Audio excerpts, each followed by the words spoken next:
أعوذ بالله من الشيطان الرجيم. بسم الله الرحمن الرحيم. الحمد لله رب العالمين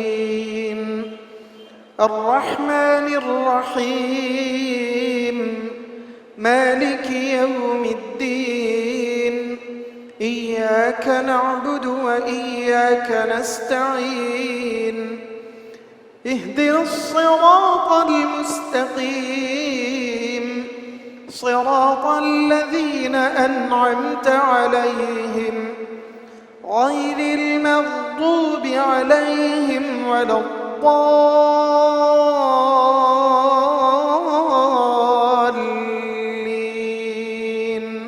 آمين.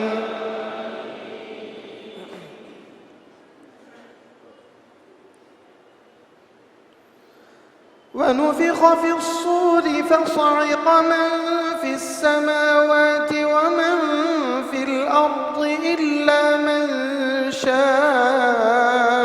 الله ثم نفخ فيه أخرى فإذا هم قيام ينظرون.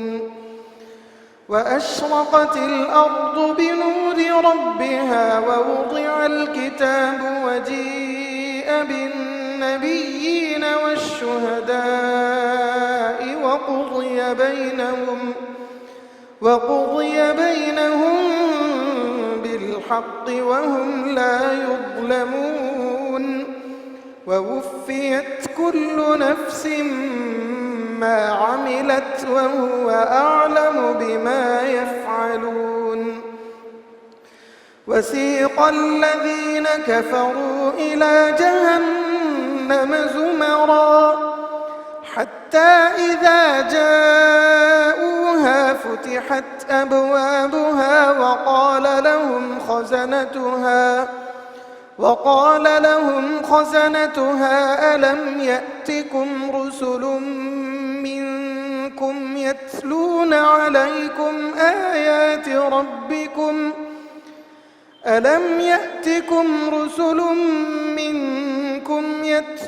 عليكم آيات ربكم وينذرونكم لقاء يومكم هذا قالوا بلى ولكن حقت كلمة العذاب على الكافرين.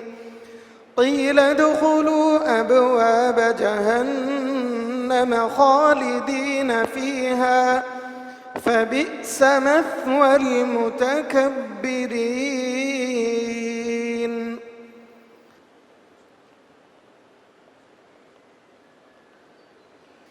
الحمد لله رب العالمين الرحمن الرحيم مالك يوم الدين إياك نعبد وإياك نستعين اهدنا الصراط المستقيم صراط الذين أنعمت عليهم غير المغضوب عليهم ولا الضالين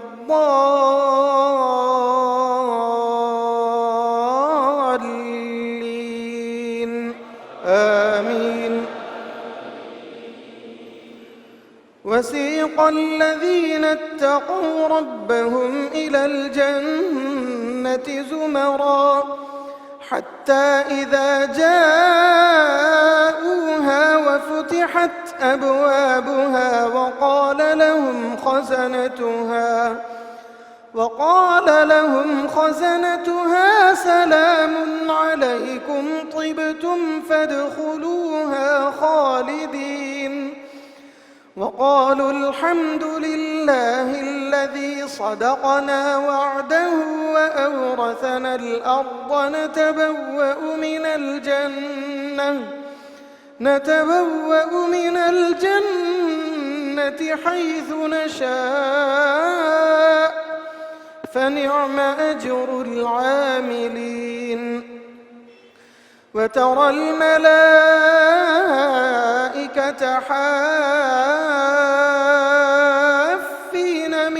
حول العرش يسبحون بحمد ربهم وقضي بينهم بالحق وقيل الحمد لله رب العالمين. பிஸ்மில்லாஹிர் ரஹ்மானிர் ரஹீம். அளவற்ற அருளாளனும் நிகரற்ற அன்புடையனுமாகிய ஏக இறைவனின் சாந்தியும் சமாதானமும் நம் உயிரினும் மேலாக நேசிக்கக்கூடிய முஹம்மது நபி ஸல்லல்லாஹு அலைஹி வஸல்லம் அவர்களின் மீதும் அவர்களின் வாழ்க்கையை தங்களால் இயன்ற அளவிற்கு வாழ்ந்து மறைந்த உத்தம சத்திய சஹாபாக்கள் மீதும் சஹாபிய பெண்மணிகள் மீதும் பின்னர் வந்த நல்லடியார்கள் மீதும் குறிப்பாக இங்கு குழுமியிருக்கக்கூடிய நம்மவர்கள் அனைவர்கள் மீதும் என்றென்றும் நின்று நிலவட்டுமாக. இரு மனங்கள் இணையும் திருமண நிக்காஹ் நடைபெற இருக்கின்றது. நிகழ்ச்சியின் துவக்கமாக அருள்மறை அல் குர்ஆன் ஓதுபவர் மணமகளின் சகோதரர் அல் ஹாஃபில் ஷேக் பசீர் அவர்கள்.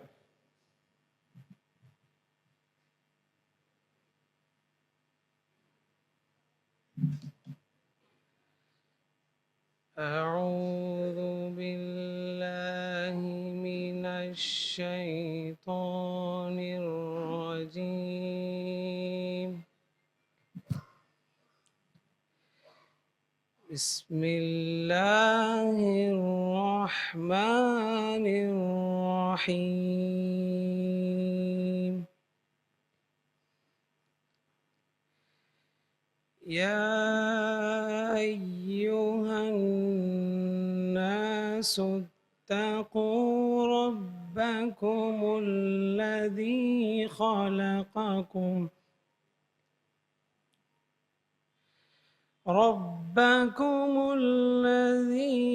خلقكم من نفس واحدة وخلق منها زوجها وبث منهما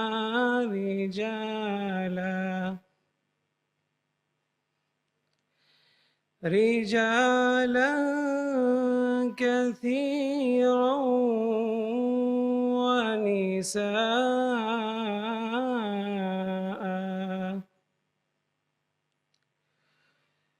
واتقوا الله الذي تساءلون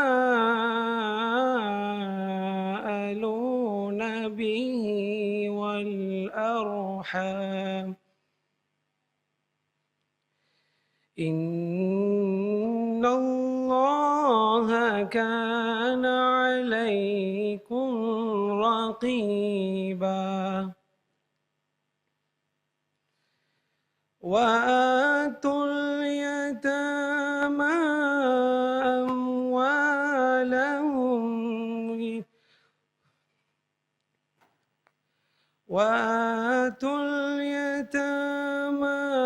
أموالهم ولا تتبدلوا الخبيث بالطيب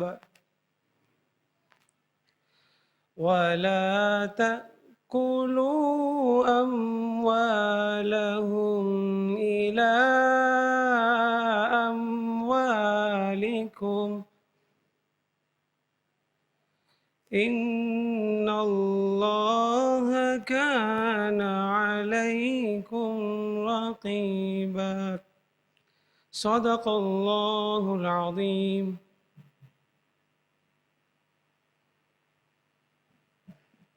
ஜஸாக்குல்லாஹ் ஹைரா.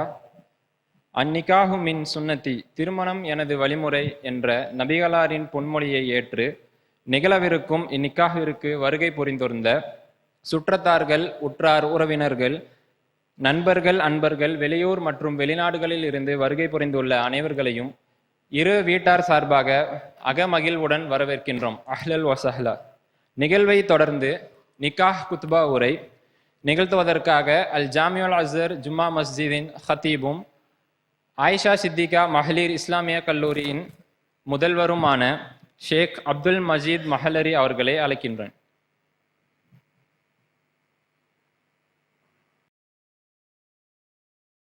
السلام عليكم ورحمة الله وبركاته. الحمد لله والصلاة والسلام على رسول الله وعلى آله وصحبه أجمعين أما بعد. فأعوذ بالله من الشيطان الرجيم. بسم الله الرحمن الرحيم. يا أيها الذين آمنوا اتقوا الله حق تقاته ولا تموتن إلا وأنتم مسلمون. رب اشرح لي صدري ويسر لي أمري واحلل عقدة من لساني يفقهوا قولي. உலகத்திலேயே இறைவனுக்கு மிக உகப்பான இடமாகிய இறை இல்லத்தில் இந்த சிறப்பான திருமண நிகழ்வில் கலந்து மணமக்களை வாழ்த்தி துவா செய்ய வந்திருக்கிற அன்பர்களே, சகோதரர்களே, பெரியவர்களே, நாம் அமர்ந்திருப்பது இறை இல்லம் பள்ளிவாசல். பள்ளிவாசலுக்குண்டான மிகப்பெரிய ஒரு காணிக்கை 2 ரக்காத்துக்கள் பள்ளிவாசலுக்குள் நுழைகிற பொழுது அமருவதற்கு முன்னால் தொழாமல் அமரக்கூடாது. நபிகள் நாயகம் ரசூலுல்லாஹி ஸல்லல்லாஹு அலைஹி வஸல்லம் அவர்கள் இது தஹிய்யத்துல் மஸ்ஜித், பள்ளிவாசலுக்குண்டான காணிக்கை தொழுகை என்று சொல்லியிருக்கிறார். இதா தഖல அஹதுக்கும் ஃபில் மஸ்ஜித் யுஸல்லி ரக்அத்தைனி قبل அன் தஜ்லிஸ, உங்களில் யார் எந்த சந்தர்ப்பத்தில் எதற்காக நுழைந்தாலும் 2 ரக்காத்துக்கள் தொழாமல் அமராதீர்கள் என்று வலியுறுத்தியிருக்கிறார்கள். எனவே அதை நாம் எல்லா பள்ளிகளிலும் நம்முடைய வாழ்க்கையில் கண்டிப்பாக கடைபிடிக்க வேண்டும் என்று அறிவுரை கூறிக்கொண்டு, மணமக்கள் இந்த சிறப்பான திருமணம் அல்லாஹுடைய பெருங்கிருபையால் நபிகள் நாயகம் ரசூலுல்லாஹி ஸல்லல்லாஹு அலைஹி வஸல்லம் அவர்கள் கூறிய அடிப்படையில் அந்நிகாஹு மின் சுன்னதி ஃபமன் ரகிப அன் சுன்னதி ஃபலைஸ மின்னி, திருமணம் என்பது எனது வழிமுறை, அதை யார் புறக்கணிக்கிறார்களோ அவர்கள் எம்மை சார்ந்தவர் அல்ல என்று ரசூலுல்லாஹி ஸல்லல்லாஹு அலைஹி வஸல்லம் அவர்கள் இந்த திருமண வாழ்க்கைக்கு அவ்வளோ ஒரு அழுத்தம் கொடுத்திருக்கிறார். இபாதத்தோடு அந்த திருமண வாழ்க்கையை இணைத்திருக்கிறார். எனவே அப்படியான திருமணம் செய்கிற ஒவ்வொரு முஸ்லிமான ஆண்களும் பெண்களும் அந்த திருமணத்தினுடைய குறிக்கோளையும் அது எப்படி நமக்கு வாழ்க்கையை அமைத்து கொள்ள சொல்கிறதோ அவைகளை பேணி நம்முடைய வாழ்க்கையை அமைத்து கொள்கிற பொழுது அல்லாஹ்விடத்தில் மிகப்பெரிய கூலியை அல்லாஹ் தர காத்திருக்கிறான். அருமையான மணமக்களுக்கு ஒரு 4 நசீஹத்துகளை, அறிவுரைகளை நான் சொல்லிக் கொள்கிறேன். உங்களுடைய வாழ்க்கையில இந்த 4 விஷயங்களை கடைபிடிங்க. மணமக்களுக்கு மட்டுமல்ல, வந்திருக்கிற திருமணம் முடித்திருக்கிற எல்லோருக்குமானது. திருமணம் முடிக்க காத்திருக்கிற அருமையான இளைஞர்களுக்குமான ஒரு செய்தியாக இதை எடுத்துக்கொள்ளுங்கள். இந்த 4 விஷயங்கள் நம்முடைய வாழ்க்கைகளை கடைபிடிக்கிற பொழுது கண்டிப்பாக நம்முடைய வாழ்க்கை சுகமான, இனிமையான, இஸ்லாம் நமக்கு கற்றுத்தந்த அடிப்படையில் நாம் அழகான முறையில் வாழ்வதற்கு வாய்ப்பு இருக்கிறது. எனவே அதை மணமக்கள் தங்களுடைய வாழ்க்கையில் கடைபிடித்து கொள்ள வேண்டும். மணமகனுக்கு கிடைத்திருக்கிற மணமகள் ஒரு ஆலிமா. நமது ஆயிஷா சித்திகா மகளிர் இஸ்லாமிய கல்லூரியில் ஆலிமா சித்திகியா என்கிற அந்த பட்டத்தை பெற்றிருக்கிறார்கள். எனவே அதே போன்று மணமகனும் பள்ளிவாசலோடு, மார்க்கத்தோடு, மார்க்கப்பற்றோடு தொடர்புடைய ஒரு நல்ல ஒரு இளைஞர். எனவே அல்லாஹ் ரப்பல் ஆலமீன் இவர்களுடைய வாழ்க்கையை சிறப்பாக்கி வைக்க வேண்டும் என்று முதல்ல நம்ம துவா செய்து கொள்வோம். அதே போன்று இவர்களுக்கு நான் சொல்லிக் கொள்வதெல்லாம் இந்த 4 நசீஹத்தை உங்களுடைய வாழ்நாளில் என்றுமே விட்டு கொடுத்துறாதீங்க. 1 ரிதல்லாஹ், தலபு ரிதல்லாஹ், அல்லாஹுடைய பொருத்தத்தை, அல்லாஹுடைய மிகப்பெரிய பொருத்தத்தை நீங்கள் உங்களுடைய வாழ்க்கையில தேடிக்கொள்ள வேண்டும். திருமண வாழ்க்கையின் மூலமாக அல்லாஹுடைய பொருத்தத்தை தேடிக்கொள்ள வேண்டும். நம்ம எல்லாம் நினைப்போம் திருமண வாழ்க்கை என்பது இல்லறம் சம்பந்தப்பட்டது. இதுல என்ன அல்லாஹுடைய பொருத்தம் பள்ளிவாசலோடு தொடர்புடையது, அல்லது அல்லாஹ்வினுடைய பொருத்தம் என்பது இபாதத்தோடு தொடர்புடையது. ஆனால் திருமணத்தில் நமக்கு அல்லாஹுடைய பொருத்தத்தை பெற்றுக்கொள்ளுதல், அது கணவனும் மனைவியும் இருவர்களும் அந்த தேட்டத்தோடு உங்களுடைய வாழ்க்கையை ஆரம்பிங்க. அதற்கு பெரிய ஆதாரமாக எடுத்துக்கொண்டால் அல்லாஹ் குர்ஆன்ல சொல்கிறான், ஆண்களை பார்த்து சொல்கிறான், குறிப்பாக மணமகனை உங்களை பார்த்து சொல்கிறான், வஆஷிருஹுன்ன பில் மஅரூஃப். இது அல்லாஹ்வுடைய பொருத்தத்தை பெறக்கூடிய வழி. வஆஷிருஹுன்ன பில் மஅரூஃப், உங்களுடைய மனைவிமார்களிடத்தில் நல்ல முறையில் நடந்து கொள்ளுங்கள். இப்படி நடந்து கொள்கிற பொழுது அல்லாஹுடைய ரிதா உங்களுக்கு கிடைக்கிறது, அல்லாஹுடைய பொருத்தம் உங்களுக்கு கிடைக்கிறது. வஆஷிருஹுன்ன பில் மஅரூஃப். அதே போன்று நபிகள் நாயகம் ரசூலுல்லாஹி ஸல்லல்லாஹு அலைஹி வஸல்லம் சொன்னாங்க, உங்களிடத்தில் உங்களுக்கு திருமணம் செய்து வைக்கிற அந்த பெண் உங்களுக்கு துணையாக வருகிறவள் அவள் உங்களுடைய மனைவி மட்டும் என்று அதை சுருக்கி பார்த்து விடாதீர்கள். அப்ப எப்படி பார்க்கணும்? ஃபி அமானில்லா, அல்லாஹுடைய அமானிதம் உங்களுடைய கரத்தில் ஒப்படைக்கப்படுது. எவ்வளவு பெரிய வார்த்தை சொல்லியிருக்கிறாங்க. ஃபி அமானில்லா, அல்லாஹுடைய அமானிதத்தை உங்களுடைய கரத்தில் ஒப்படைக்கப்படுகிறார். அல்லாஹுடைய அமானிதம் எவ்வளவு பாதுகாப்பாக நீங்கள் நடந்து கொள்ள வேண்டும். இப்படி ரசூலுல்லாஹி ஸல்லல்லாஹு அலைஹி வஸல்லம் மனைவியை துணைவியை அல்லாஹுடைய அமானிதம் என்று சொல்கிறார்கள். அல்லாஹ் சொல்கிறான், நல்ல முறையில் அவளிடத்தில் நடந்து கொள்ளுங்கள் என்று அல்லாஹ் குறிப்பிடுகிறான். இதை நீங்கள் கடைபிடித்தால் அல்லாஹுடைய பொருத்தத்தை கண்டிப்பாக உங்களால் அடைய முடியும். அதே போன்று மணமகளுக்கு நான் சொல்லிக் கொள்வதா, நீங்க எப்படி அல்லாஹ்வுடைய பொருத்தத்தை அடைய முடியும்? அல்லாஹ்வுடைய தூதர் ஸல்லல்லாஹு அலைஹி வஸல்லம் சொல்றாங்க, அலா உஹ்பிருக்கும் பினிசாஇக்கும் அஹ்லில் ஜன்னah. அல்லாஹ்வுடைய தூதர் சொன்ன வார்த்தையை பாருங்க. அருமையான தாய்மார்கள் யாரெல்லாம் இதை கேட்கிறார்களோ அவ்வளவு பேர்களும் இதை உங்களுடைய கவனத்தில் வைத்துக் கொள்ளுங்கள். சொர்க்கத்தை தேடி எங்கேயோ தாய்மார்களை போய் கொண்டிருக்கிறீர்கள். அல்லாஹ்வுடைய தூதர் சொல்றாங்க, அலா உஹ்பிருக்கும் பினிசாஇக்கும் அஹ்லில் ஜன்னah. உங்களுக்கு சொர்க்கத்துக்குரிய பெண்ணை சொல்லட்டுமா? உங்களுடைய மனைவிமார்கள் சொர்க்கத்துக்கு போற வழியை உங்களுக்கு சொல்லட்டுமா? தோழர்கள்ட்ட கேட்கிறாங்க. சொல்லுங்கள், யார சொல்லலாம்? அல்லாஹ்வுடைய தூதர் ஸல்லல்லாஹு அலைஹி வஸல்லம் அதுல சொன்னாங்க, கணவன் மனைவியாக நீங்க வாழுகிற பொழுது, பெண்களை கவனமாக கேளுங்கள், கணவன் மனைவியாக நீங்கள் வாழுகிற பொழுது உங்களுக்குள் சிறு சிறு பிணக்குகள் ஏற்படுது. சின்ன பிசுறு, அவ்வளவுதான். பிணக்குன பெரிய பிணக்கல்ல, சிறிய சிறிய பிணக்குகள் ஏற்படுகிறது. அப்படி ஏற்படுகிற பொழுதெல்லாம் மனைவி கொஞ்சம் கோபமாகவே இருக்கிறார். என்னடா நம்ம கேட்டது இது தெரியல, அதை தெரியல, நம்ம சொன்னது எதையுமே அவர் கேட்க இல்லை.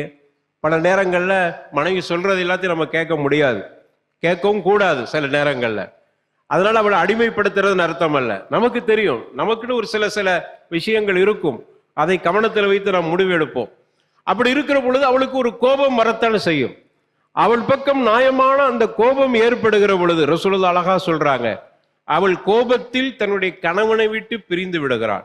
பிரிந்துனா வெளியே போவையில, அந்த படுக்கையிலேயே பிரிந்து அப்படி வேற பக்கம் ஒதுங்கி படுக்கிறாள். அவ்வளவுதான், அவளுடைய கோபத்தை அவ்வளவுதான் காட்டும்.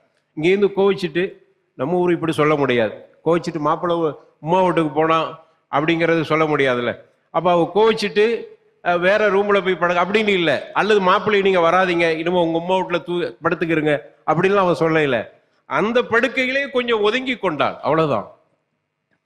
ஒதுங்கி கொண்ட பிறகு இப்படியே ரசூலுல்லாஹ் சொல்றாங்க. அதற்கு பிறகு யோசிக்கிறாள், என்னுடைய கணவனின் பொருத்தம் இல்லாமல் நான் எப்படி தூங்குவது?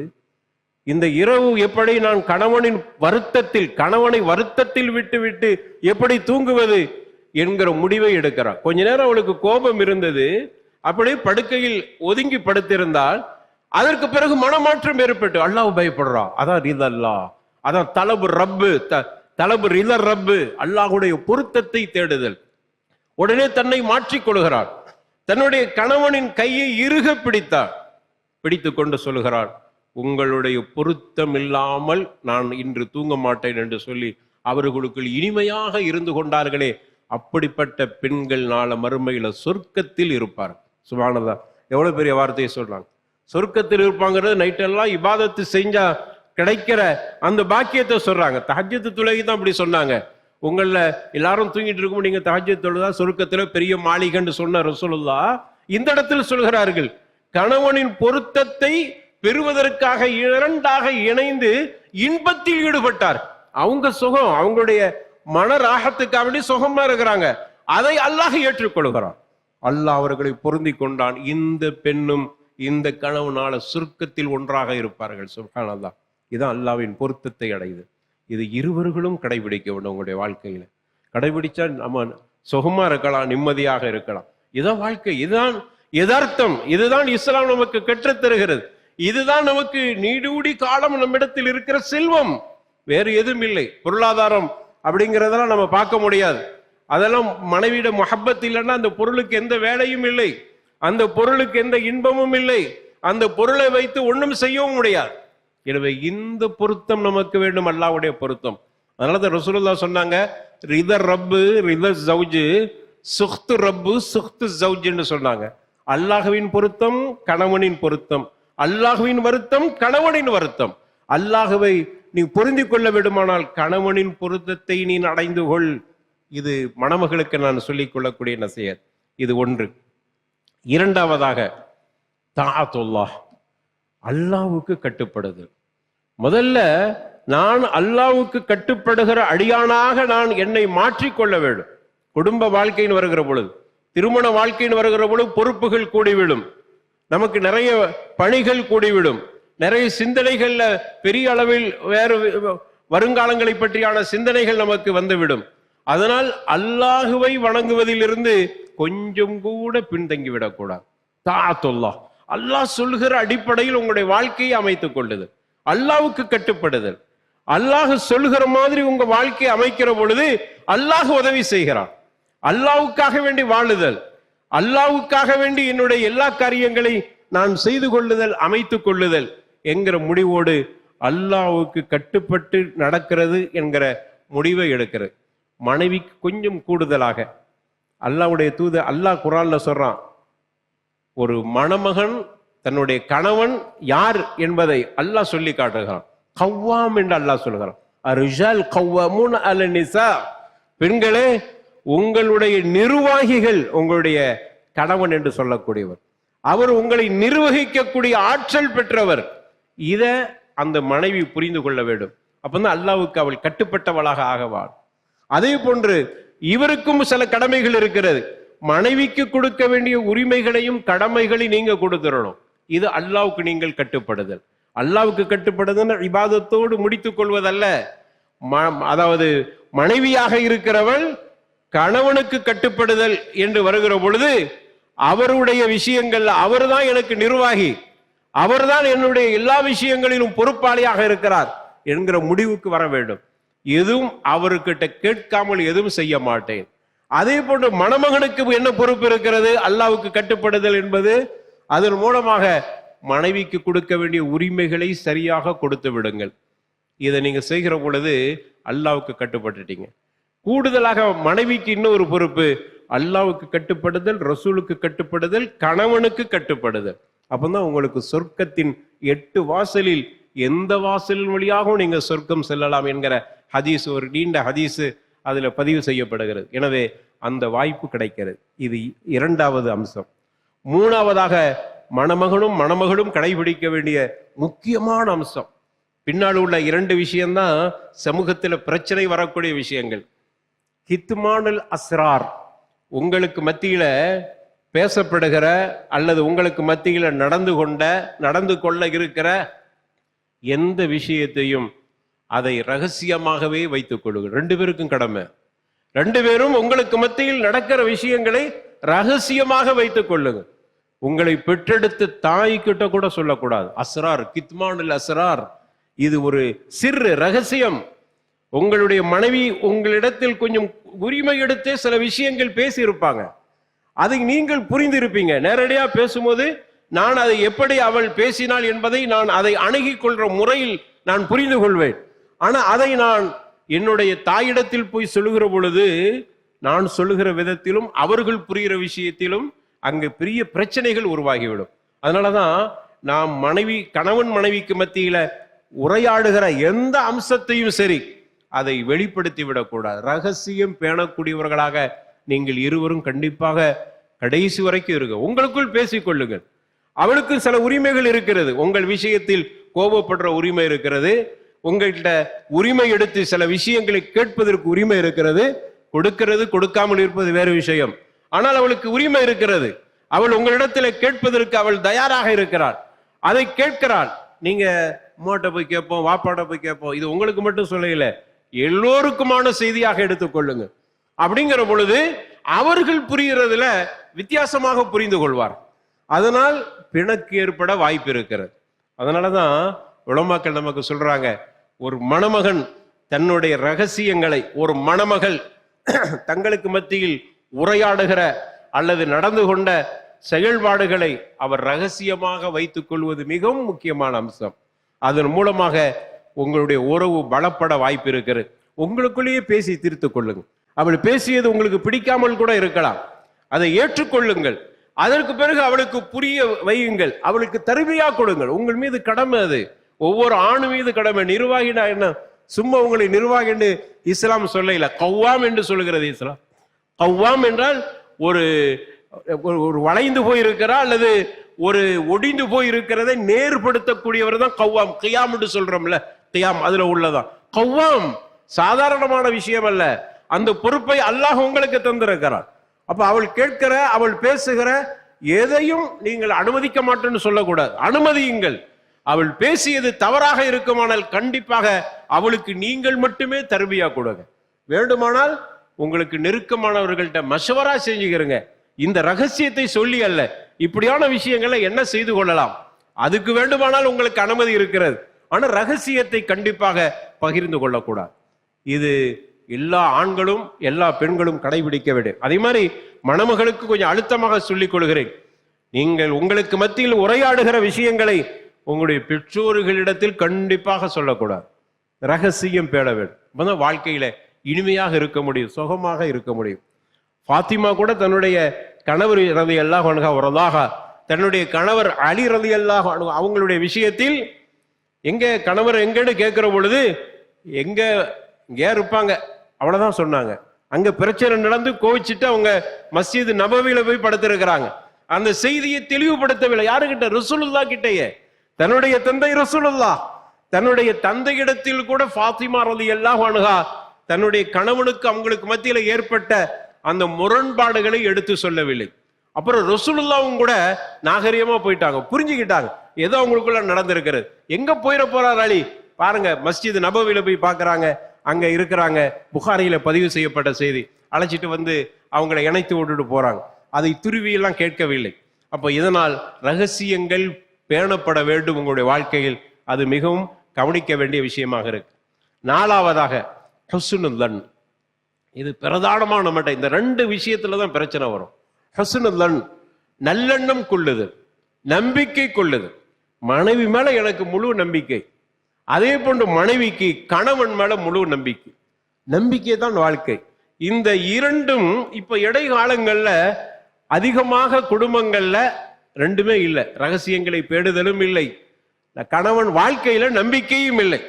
ஏன்னா கணவனை சரியாக புரிந்து கொள்ளாத பெண்கள் அல்லது கணவன் மனைவியை புரிந்து கொள்ளாத கணவன்மார்கள், அதனால தான் வாழ்க்கையில பிரச்சனையே ஏற்படுகிறது.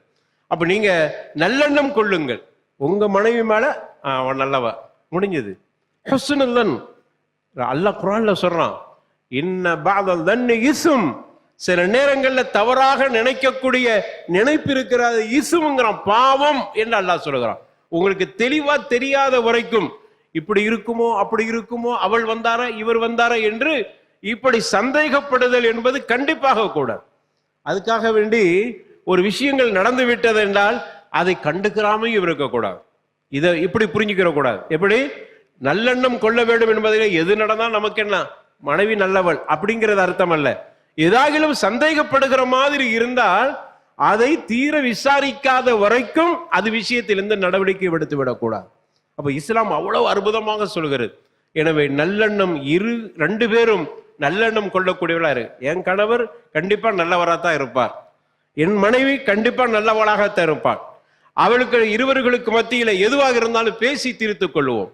ரெண்டு பேருக்கு மேல நல்லெண்ணங்கள் வைக்கக்கூடிய அந்த எண்ணம் இருக்கிறதே, அதுவே நம்முடைய வாழ்க்கையை பலப்படுத்தக்கூடியதாக இருக்கிறது. எனவே அருமையானவர்களே, இந்த 4 நசிஹத்தையும் 4 அம்சங்களையும் ஒரு மணமகன் தன்னுடைய வாழ்க்கையில் பின்பற்றினால், ஒரு மணமகள் தங்களுடைய வாழ்க்கையில் எடுத்து நடத்தினால் கண்டிப்பாக அந்த வாழ்க்கை இனிமையானதாக இருக்கும். இஸ்லாம் சொல்கிற அடிப்படையில் நம்முடைய வாழ்க்கையை அமைத்துக் கொள்ளலாம். அல்லாஹ் ரப்பல் ஆலமீன் இந்த மணமக்களுக்கு அப்படிப்பட்ட நல்ல சுகமான வாழ்க்கையை அல்லாஹ் கொடுப்பானாக. அவர்களுக்கு மத்திய நல்ல புரிந்துணர்வை ஏற்படுத்துவானாக. அவர்களுக்கு சாலிஹான குழந்தைகள் அல்லாஹ் கொடுப்பான, வாழ்க்கையில பரக்கத்தை அல்லாஹ் கொடுப்பானாக என்று நாம் அனைவர்களும் துஆ செய்து கொள்வோம். அல்லாஹ் ஏற்றுக்கொள்வானாக. வாஹிரு தஅவானா அல்ஹம்துலில்லாஹி ரப்பில் ஆலமீன். அஸ்ஸலாமு அலைக்கும் வரஹ்மத்துல்லாஹி வபரகாத்துஹு.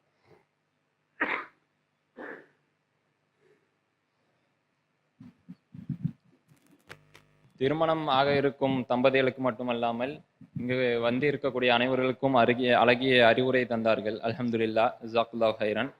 அடுத்ததாக திருமண ஒப்பந்தம்.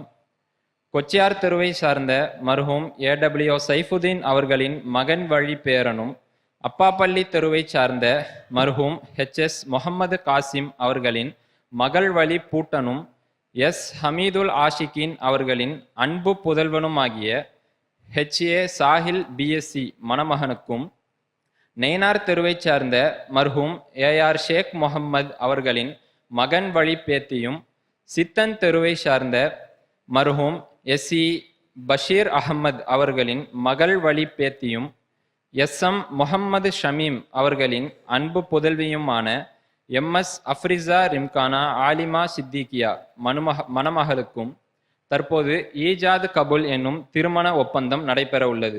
இவ்வொப்பந்தத்தை மணமகளிடமிருந்து பெற்றுக்கொள்கிறார் மணமகளின் தந்தை SM முகமது ஷமீம் அவர்கள்.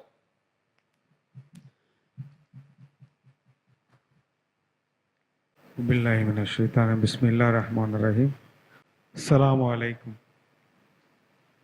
எனது மகள் SM அஃப்ரிஜா ரிம்கானாவை தாங்கள் தருவதாக ஒப்புக்கொண்ட 88 கிராம் தங்க நகை மகருக்கு அவளது மனப்பூர்வமான சம்மதத்துடன் இச்சபையோர்கள் சாட்சியுடன் நான் தங்களுக்கு நிக்காஹ் செய்து தருகிறேன். இதை மனப்பூர்வமாக ஒப்புக்கொண்டீர்களா? அல்ஹம்துலில்லாஹ், மனப்பூர்வமாக ஒப்புக்கொள்கிறேன். பாரக்கல்லாஹு லக வ பாரக அலைக வ ஜமஅ பைனகுமா ஃபீ கைர். அல்லாஹ் உங்கள் வாழ்விலும் இல்லற வாழ்விலும் உங்களுக்கு அபிவிருத்தியை தந்தருள்வானாக. உங்கள் இருவரையும் நல்ல விஷயங்களில் ஒன்றிணைப்பானாக.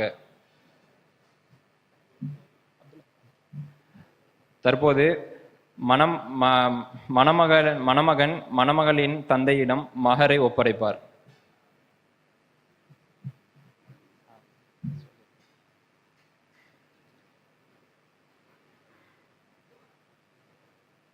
பாரக்கல்லா. வந்திருக்கும் அனைவர்களும் இந்த நபிகளார் காட்டி தந்த இந்த அருமையான துவாவை ஓதிக்கொள்ளுமாறு கேட்டுக்கொள்கிறோம். அடுத்ததாக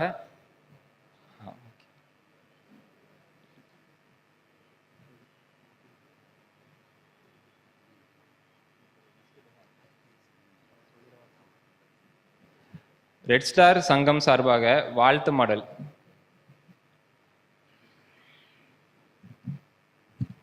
அஸ்ஸலாமு அலைக்கும்.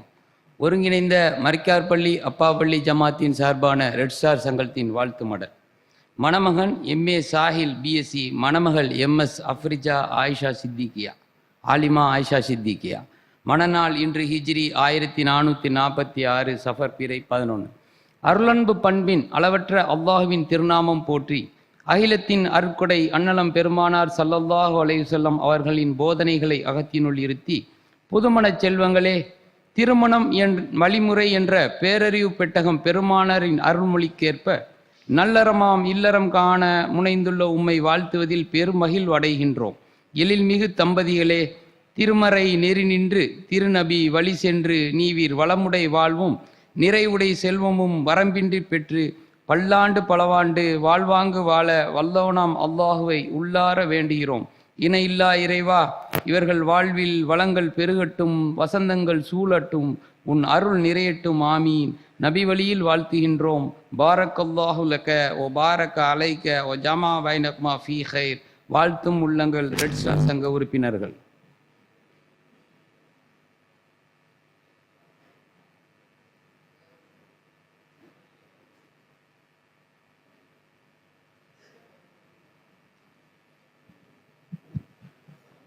ஏக இறைவன் நம்மை இச்சபையில் ஒன்று கூட்டியது போல நாளை மறுமையில் சோனத்தில் ஒன்று கூட்டுவானாக.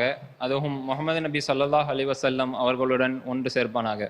இறுதியாக நன்றி உரை நிகழ்த்த மணமகனின் அப்பா ஹிசாமுல் அன்சாரி அவர்களை வரவேற்கின்றேன்.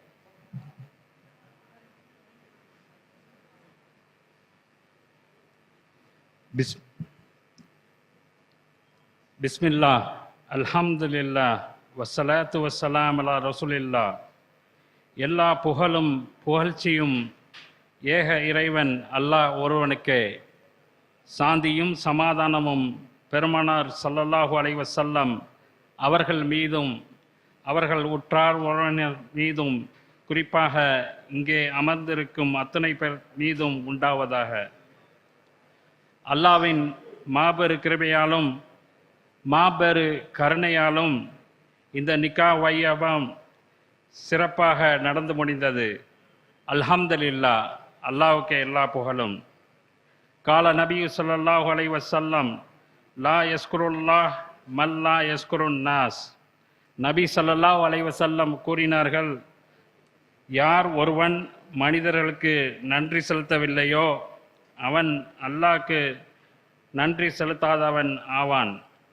இந்த நிகழ்ச்சியை ஏற்பாடு செய்து தந்த அல்ஜாமில் அஸ்ஹர் ஜமாத்தினர்களுக்கும் அல்ஜாமில் அஸ்ஹர் ஜும்மா பள்ளியின் கத்தீபும் ஐஷா சித்திகா மகளிர் கல்லூரியின் முதல்வருமாகிய மரியாதைக்குரிய ஆலிம் பெருந்தகை அப்துல் மஜீத் மகளரி அவர்களுக்கும் அருமையாக கிராத் ஓதிய அல் ஹாஃபில் ஷேக் பஷீர் அவர்களுக்கும் எங்கள் இரு வீட்டாரின் அழைப்பினை ஏற்று வருகை தந்திருக்கும் உள்ளூர், வெளியூர், வெளிநாடு மற்றும் இணையதளத்திலிருந்து பார்த்து கொண்டிருக்கும் அனைத்து நல்லுள்ளங்களுக்கும் மணமக்கள் வீட்டாரின் சார்பாக எங்களது மனமார்ந்த நன்றியை தெரிவித்துக் கொள்கிறோம்.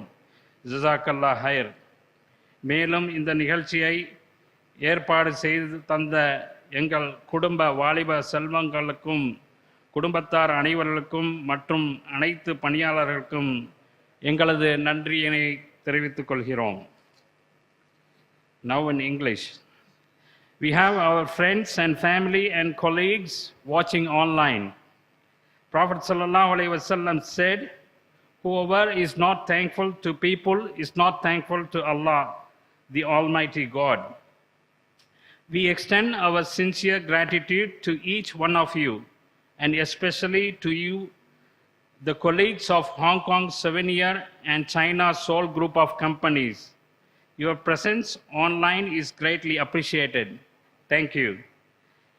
Subhanakallahumma wa bihamdika nashhadu an la ilaha illa anta nastaghfiruka wa atubu ilayk. بسم الله الرحمن الرحيم. الرحمن علم القرآن خلق الإنسان علمه البيان الشمس والقمر بحسبان والنجم والشجر يسجدان والسماء رفعها ووضع الميزان ألا تطغوا في الميزان وأقيموا الوزن بالقسط ولا تخسروا الميزان والأرض وضعها للأنام فيها فاكهة والنخل ذات الأكمام والحب ذو العصف والريحان فبأي آلاء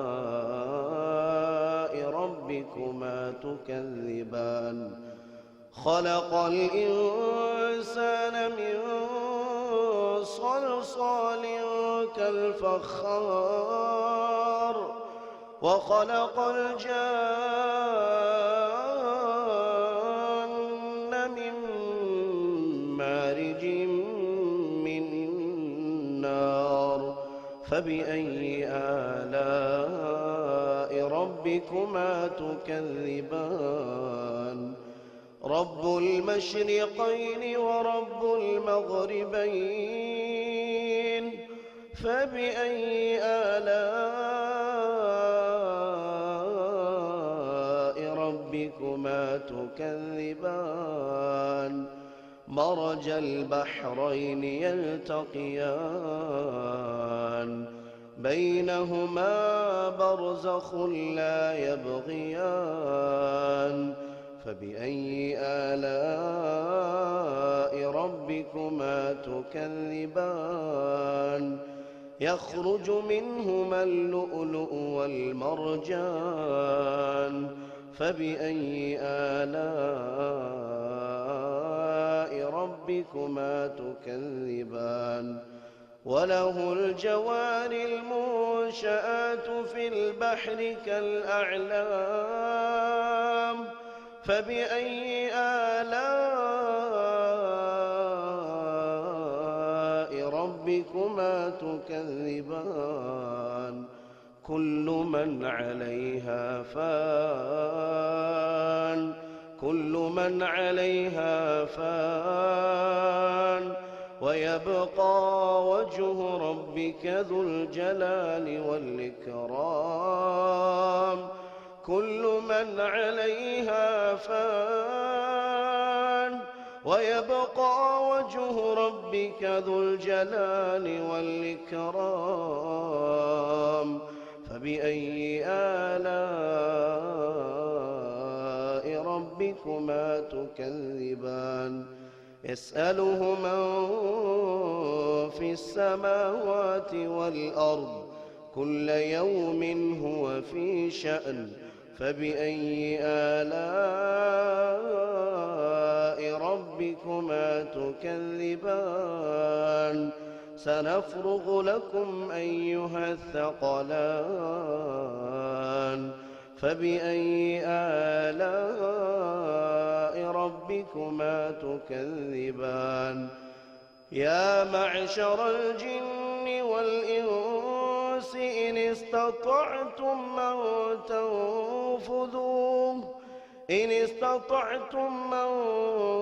تنفذوا من أقطار السماوات والأرض فانفذوا لا تنفذون إلا بسلطان فبأي آلاء ربكما تكذبان يرسل عليكما شواظ من نار ونحاس فلا تنتصران فبأي آلاء ربكما تكذبان فإذا انشقت السماء فكانت وردة كالدهان فبأي آلاء ربكما تكذبان فيومئذ لا يسأل عن ذنبه إنس ولا جان فيومئذ لا يسأل عن ذنبه إنس ولا جان فبأي آلاء ربكما تكذبان يعرف المجرمون بسيماهم فيؤخذ بالنواصي يعرف المجرمون بسيماهم فيؤخذ بالنواصي والأقدام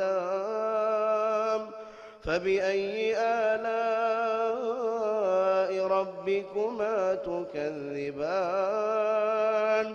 هذه جهنم التي يكذب بها المجرمون يطوفون بينها وبين حميم آن فبأي آلاء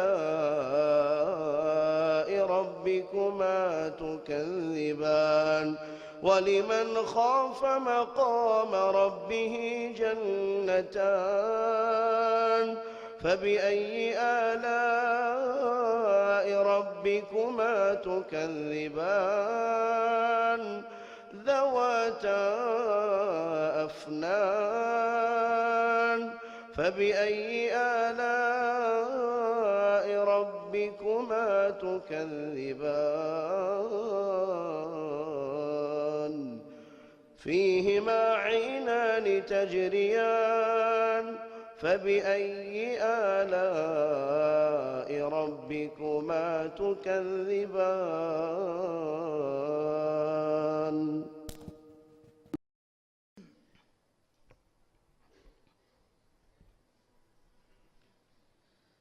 السلام عليكم ورحمة الله وبركاته.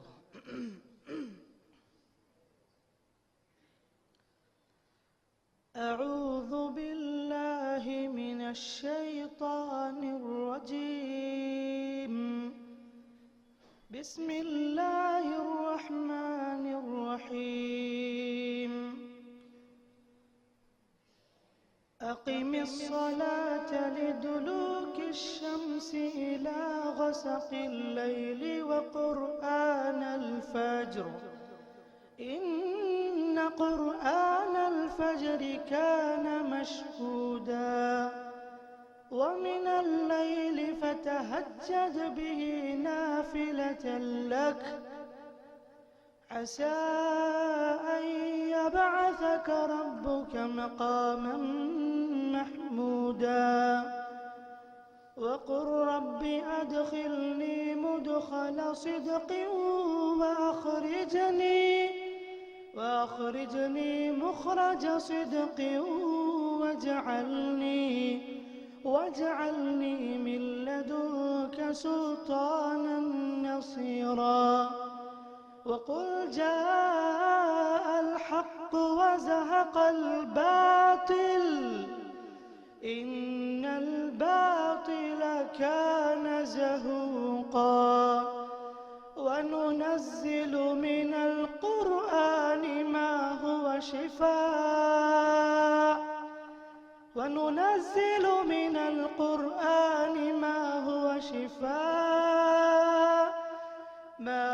شفاء ورحمة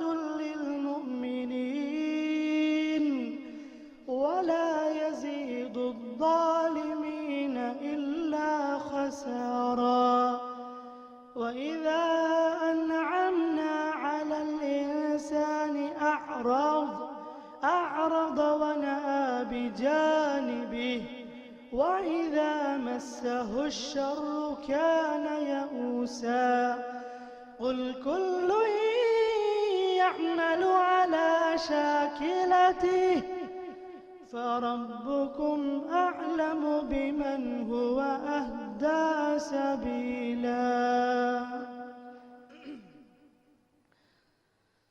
بسم الله الرحمن الرحيم. والسماء والطارق وما أدراك ما الطارق النجم الثاقب إن كل نفس لما عليها حافظ فلينظر الإنسان مما خلق من ماء دافق يخرج من بين الصلب والترائب إنه على رجعه لقادر يوم تبلى السرائر فما له من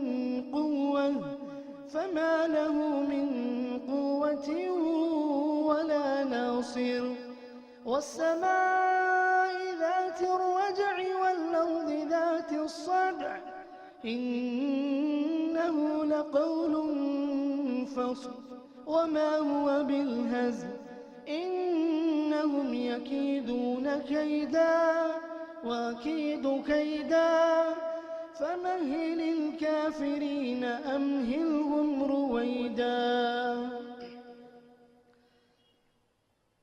بسم الله الرحمن الرحيم. الحمد لله رب العالمين الرحمن الرحيم مالك يوم الدين إياك نعبد وإياك نستعين اهدنا الصراط المستقيم صراط الذين أنعمت عليهم غير المغضوب عليهم ولا الضالين.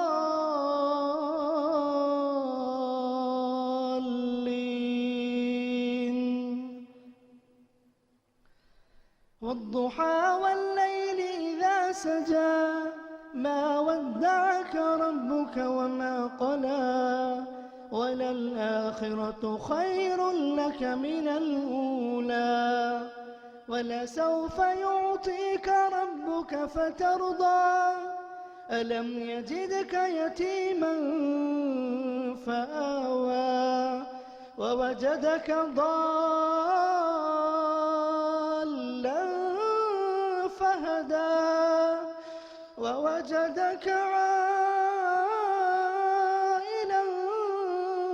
فأغنى فأما اليتيم فلا تقهر وأما السائل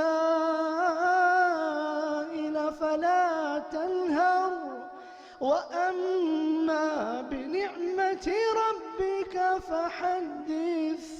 السلام عليكم.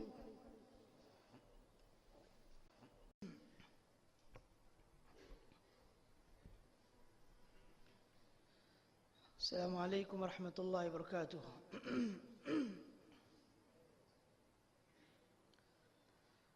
أعوذ بالله من الشيطان الرجيم.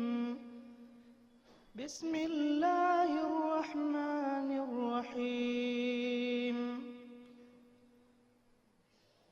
أقم الصلاة لدلوك الشمس إلى غسق الليل وقرآن الفجر إن قرآن الفجر كان مشهودا ومن الليل فتهجد به نافلة لك عسى أن يبعثك ربك مقاما محمودا وقل رب أدخلني مدخل صدق وأخرجني مخرج صدق واجعلني من لدنك سلطانا نصيرا وقل جاء الحق وزهق الباطل إن الباطل كان زهوقا وننزل من القرآن ما هو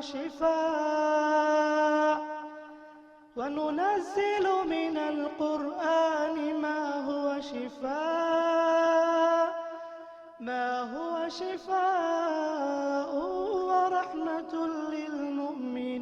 للمؤمنين ولا يزيد الظالمين إلا خسارا وإذا أنعمنا على الإنسان أعرض ونأى بجانبه وإذا مسه الشر كان يئوسا قل كل يعمل على شاكلته فربكم أعلم بمن هو أهدى سبيلا.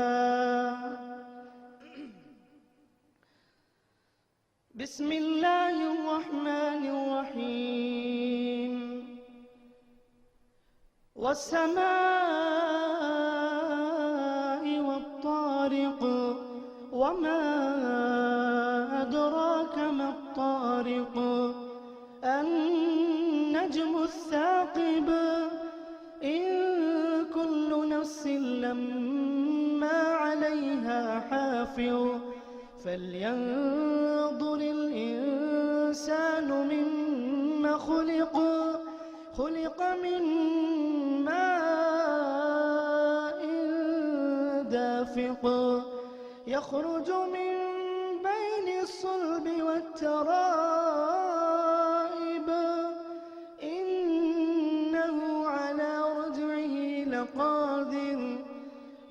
تبلى السرائر فما له من قوة ولا ناصر والسماء ذات الرجع والأرض ذات الصدع إنه لقول فصل وما هو بالهزل إنهم يكيدون كيدا وأكيد كيدا فمهل الكافرين أمهلهم رويدا. بسم الله الرحمن الرحيم الحمد لله رب العالمين الرحمن الرحيم مالك يوم الدين إياك نعبد وإياك نستعين اهدنا الصراط المستقيم صراط الذين أنعمت عليهم غير المغضوب عليهم ولا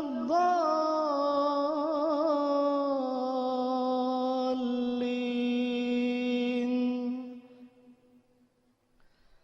والضحى والليل إذا سجى ما ودعك ربك وما قلى وللآخرة خير لك من الأولى ولسوف يعطيك ربك فترضى ألم يجدك يتيما فآوى ووجدك ضالا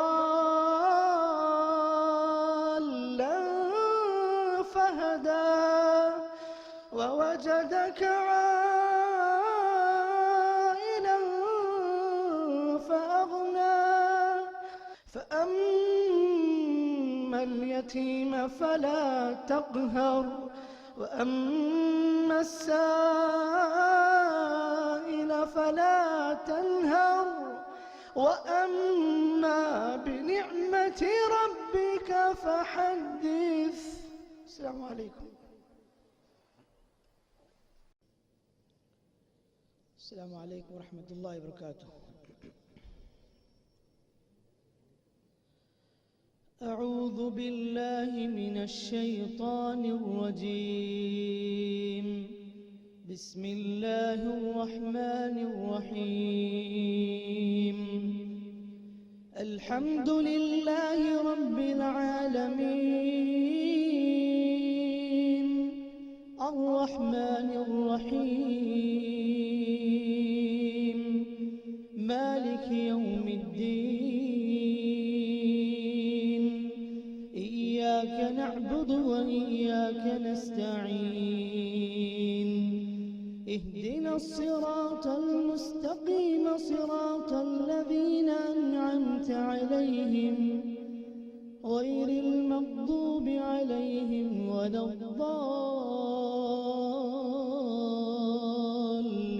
الضالين كلا بل تحبون العاجلة وتذرون الآخرة وجوه يومئذ ناظرة إلى ربها ناظرة ووجوه يومئذ باسرة تظن أن يفعل بها فاقرة كلا إذا بلغت التراقي وقيل من راق وظن أنه الفراق والتفت الساق بالساق إلى ربك يومئذ المساق فلا صدق ولا صلى ولكن كذب وتولى ثم ذهب إلى أهله يتمطى